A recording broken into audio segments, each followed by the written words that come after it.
I can't see you, so you need to tell me when to start. And the live starts. Let's go on. Okay. Good afternoon, parents, and welcome to another webinar together. It's been a while since we had our last webinar, and we're happy to come back with new sessions, and those are more targeted toward the needs that we're seeing among our parents and our students.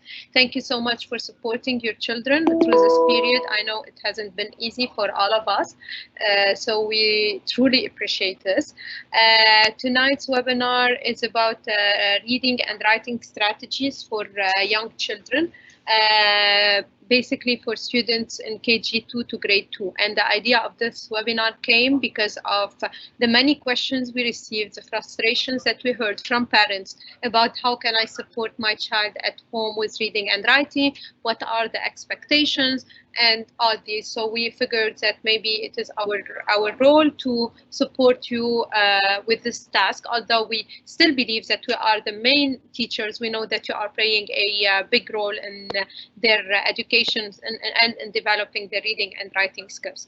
So with me tonight, I have many colleagues actually. I have Ms. Ala Aitani, our PYP coordinator, and Ms. Linda Raus, our early year heads, as well as Ms. Rawan Adawi, our tech support and ICT teachers. The three of them are our moderators and will be answering your questions in the Q&A box.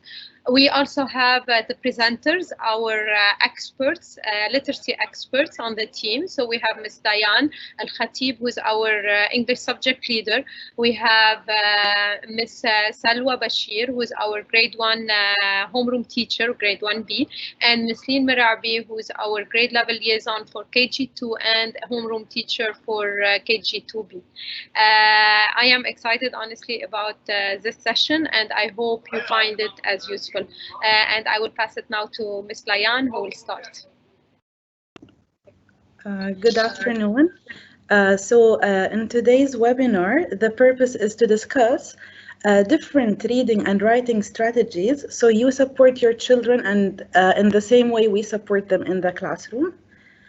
And in the content of the webinar, we will be looking at reading strategies. We will also be looking at writing strategies in both early years and in elementary. And you can also post your questions and we'll answer your questions towards the end of the session.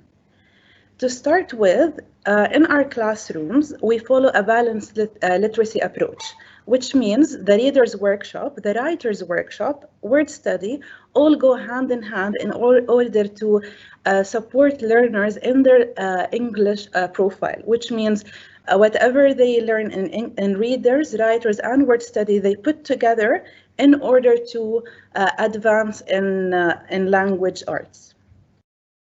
So to start with in reading strategies, there are different ways that we support the learners in the classroom, and if you're reading with your child at home, you can also do it in the same way.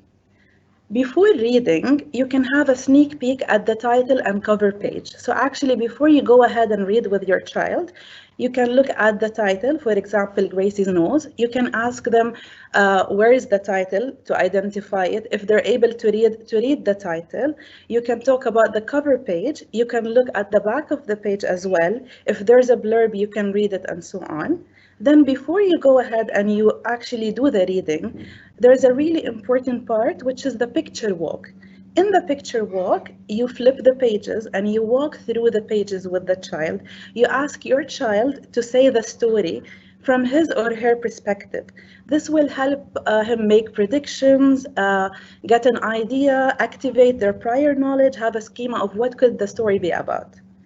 And then as you read, you would ask your child to pause, to ask questions himself, or maybe you ask her questions, to answer questions and to talk about the book.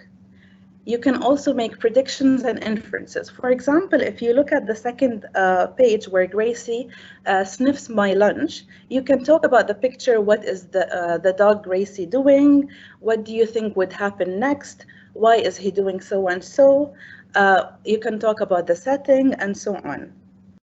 And this is you talking about the character. If they know what happened before on page 7, you can connect what's going on this page with whatever is happening before and connect it with whatever is going to happen next by them making predictions. Now, other than reading comprehension, there's also the decoding of words. And here's where, as you read, you need to tackle unfamiliar words. So in this page, let's say there's Gracie sniffs my lunch. If you look at sniffs, it might be a word that would be unfamiliar, a little bit challenging to the child. And here they apply all the strategies that they have learned in the classroom. You would ask them, for example, to look at the beginning sound. You would ask them to look at the ending sound and to make an estimate of what would the word be. And then you would ask them to check with the picture if this guess makes sense and so on. And next, so when you actually tackle an unfamiliar word or when your child makes a mistake or an error, there is also something to celebrate. So if your child is reading this example and they say the kid is at the playground, so the reader is with kid. This actually tells you that your child's vocab is good and they have understood the meaning of the story and they did a replacement that's actually one that makes sense. If he says girl walked instead of danced, this means the sentence makes sense in terms of structure, grammar, and so on. That's another thing to celebrate. If he says pay instead of play, this means he recognizes the beginning sound. Now, what teachers do is that they celebrate the strength of the child and then they work on any other missing element. So the child who's so good with the meaning cues, he needs to also integrate the sound. So we focus on the beginning sound or the grammar and so on. Okay. Next, please. Okay, so you use context clues again. One of the most important context clues for emergent readers and beginner readers are actually the visual clues. So looking at the picture is actually important. They provide the child with schema, they activate prior knowledge, they can connect one page to another and so on. So again, you would look at the beginning sound, ending sound. If they know vowels, you would also look at that. So as they progress in the phonics units and lessons, they would also on their own, like if you give them the chance and if you wait for them to guess the word and not tell them the word, on their own, they would be able to apply all the things that they have learned during the sessions. And it's always important to integrate everything. So what is the beginning sound? Look at the picture. So maybe one child would go smells, which makes sense at the as a beginning sound. It makes sense in terms of the picture and so on, but it's not the exact word that's written. So you can prompt them to look at the other sounds that follow us. At later stages, when they are readers of later stages, you can ask them to chunk the words into familiar parts. So let's say they were not able to read everything automatically. You would ask them which part of the word looks familiar. Let's say thing is a word that they know. So you tell them, okay, you know this word. How about you cover this word that you know, and then you sound out or you look at the beginning sound of the other word, and then you put them together.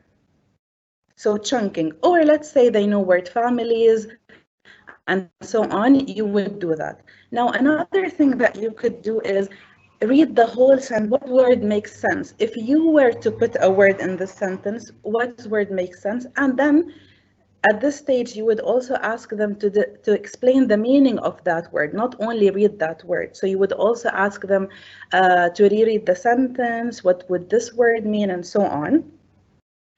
Another thing that you could do at more advanced stages is to look around and see if the page itself has synonyms, has other words, like maybe at some point it has like smell and then sniff, so they would make sense and so on. Now, let's go to the post-reading. In the post-reading, it's always important to ask the child to retell the events of the story. They would do this by using the five-finger retell, which is a strategy that they also use in the classroom.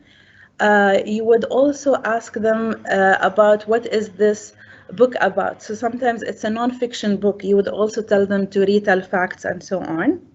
You can ask them to make text to self connections. How is the character in the book similar to you? What happened to the character that also happened to you? Now, of course, at the beginning, they would say things like, she's wearing a blue dress and I'm wearing a blue dress, but you would prompt them to actually talk about the feelings of the characters, what's going on, and all of that. At other times, you would ask them to make text-to-text connections, which means this book has events that remind you of another book. And at other times, you ask them to make text-to-world connections, which means, let's say there's a nonfiction book and there's pollution, or the character is facing problems of, let's say he's sad, he lost his pet, and so on. So you connect it to the world and all of that. And there's something that's really important for fluency, for comprehension, and for reading accurately, which is rereading the same book, especially for young children. So each time the child reads a book, you can address something different. First time you can read it and make predictions. The other time you would study the character. One time you would focus on just the sight words or the word families and so on. So each time you read a book, think of it as a different ride. And every time we ride a bike, it feels different. So every time we read a book, we can learn something different, enjoy the view, and so on. And that would be it for reading strategies. We'll move to writing strategies in early years, and Miss Leon will take over.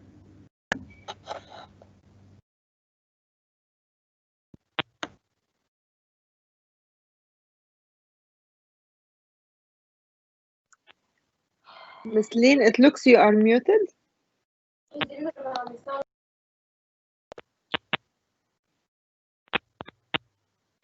Can you hear us, Miss Lean?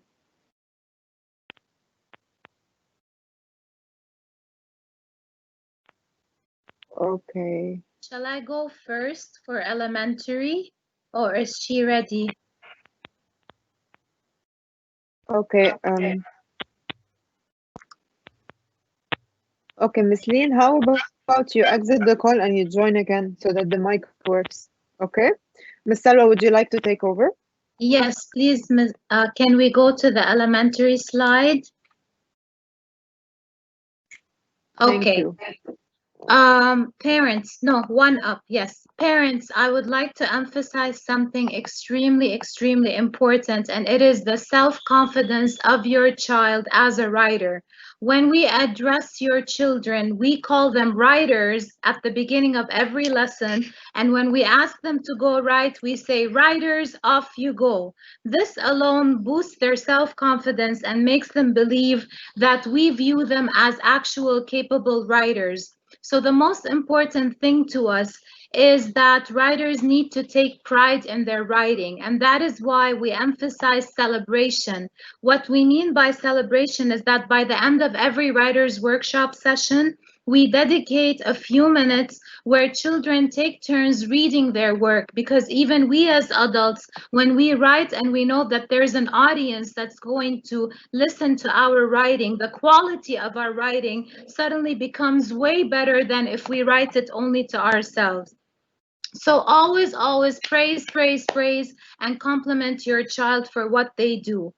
We later, Miss Lean is going to talk about invented spelling, but I wanted to emphasize that we do not really stress on the spelling as much as the flow of thought, because we always have that child who wants to stop at every word. How do I spell look? How do I spell come? Our answer is try it the best you can. What sounds do you hear at the beginning? What sounds do you hear at the end? And we advise you to do the same thing. As for when we begin writing, what you can do is you can actually, first of all, brainstorm ideas together. So let's say we're talking about small moments. What is a small moment that happened to you?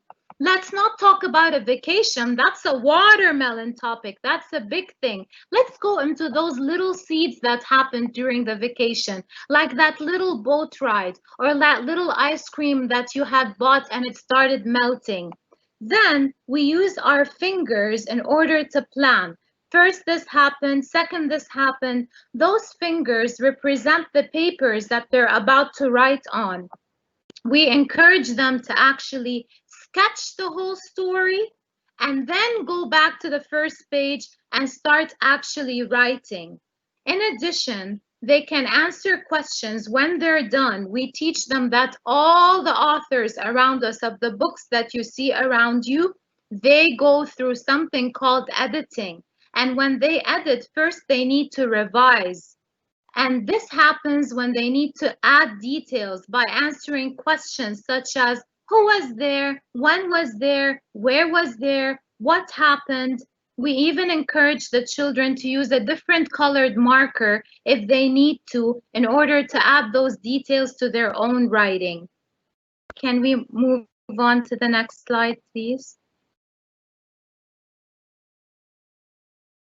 Okay, so this is an example of the editing checklist, and this is a child-friendly sample. It says, this is just a section of it. I put spaces between my words. I checked the word wall. I spelled tricky words the best I can. I wrote letters for most of the sounds. So we look at this checklist and we encourage the children themselves, of course, after we model it, we encourage them to make sure that they have done those steps by the end. And definitely, most important, we do not forget to celebrate their pieces, which is what we encourage you to do. Always celebrate, even if you think that this writing, in your opinion, because you have certain expectations in your head, isn't that great because you think it should be something. Whatever the children do is something that we praise. And we always focus on what they can do rather than what they cannot do. We do not call them in the old traditional way. We used to say, oh, this is a weakness. We don't use that language. We call them next steps. These are the next steps that they need to work on or their writing goal. Can we move on, please? Okay, this is from our writing pathways. This is what we call a benchmark. A benchmark is a sample that shows the narrative writing of a first grader by the end of first grade. Now, you might look at this and think, oh my gosh, my child is going to write that by the end of first grade. You will be surprised. Children who can hardly write a sentence will end up writing chapter books that include pop-out words, as you can see. They include exclamation marks, even some of them go as much as and quotation marks. So yes, they will be capable of that, hopefully. Can we move on?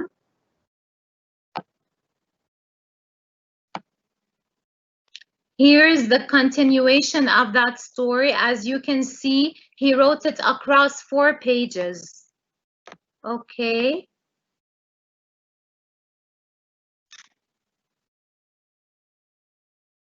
So when we want to check for spelling and editing, those are the strategies to help children spell words correctly.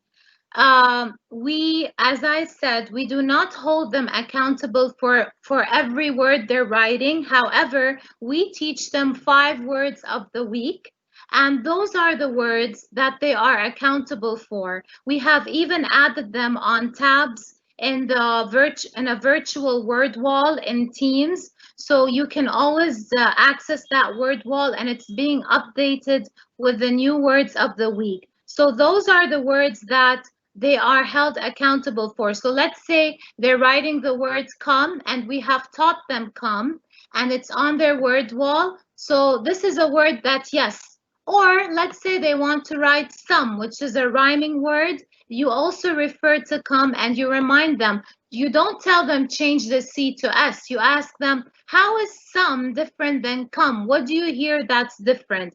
And of course, we look for rhyming words and word families such as ab, ad, ag, all of those word families.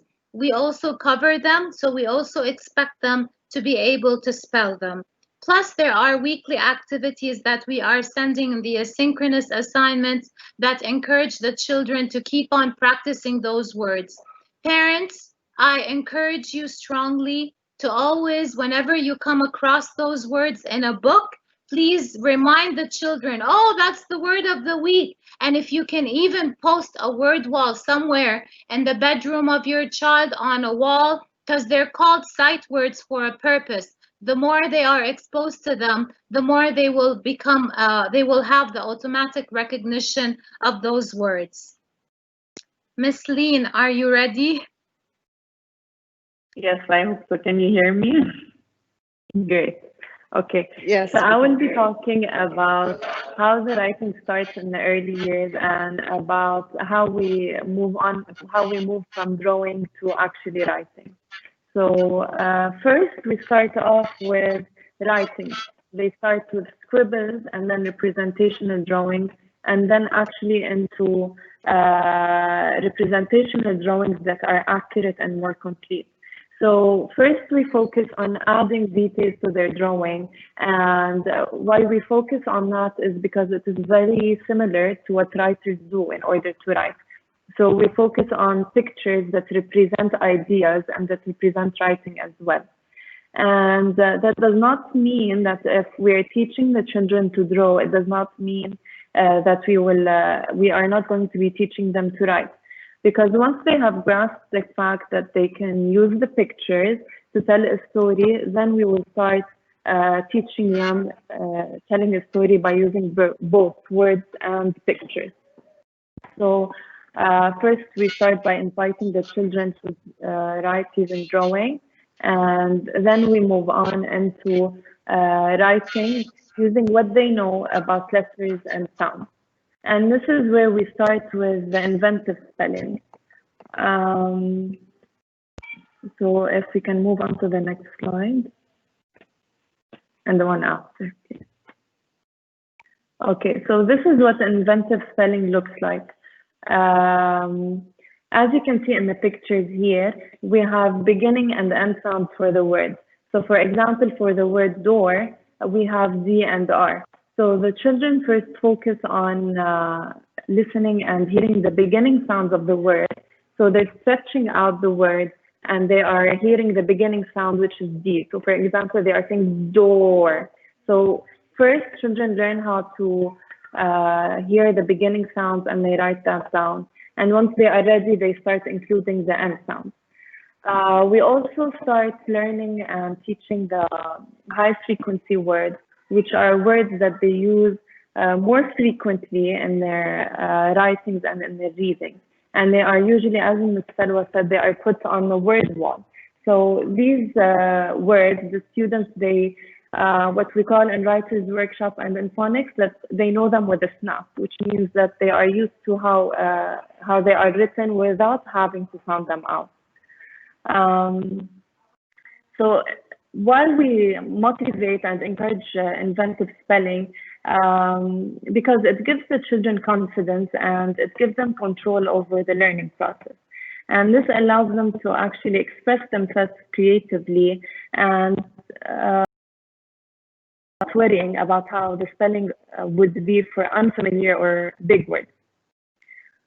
So I know that you might get the feeling of having your child spell the words correctly, but it is time to give them the chance to apply what they know about phonemic awareness and the thought strategies that are mentioned and taught in the phonics workshop, and then apply them. Like Ms. Layan said, the writers, readers, and phonics, they work hand in hand. So what is taught in phonics, step by step, is applied in the writing and reading in the early years and later on in the elementary. So if you would like to support your child, you can first praise your children for their spelling attempts. Okay, so if we can go on to the second writing piece, please. So here we can notice that the child is telling a story through his pictures. He included labeling. As you can see, like for example, the word clouds isn't the correct spelling, but you can see that the child attempted to apply the phonemic knowledge he has, and he actually has the sounds in the words. And you can see that the picture is actually the same in both. The words that are in the speech bubbles change. So you can see how the child is adding details to his drawing and is actually telling a story using his drawings, labeling, and speech bubbles. And then the child will progress into writing sentences. As you can see, there are some high frequency words that are spelled correctly, like I and was, and some other big words are where the child used inventive spelling and hearing the sounds to include the letters. So a way for you to support the child's writing and to motivate them is you can provide writing opportunities on a regular basis. So for example, you can ask your child to help you prepare your shopping list, or you can ask your child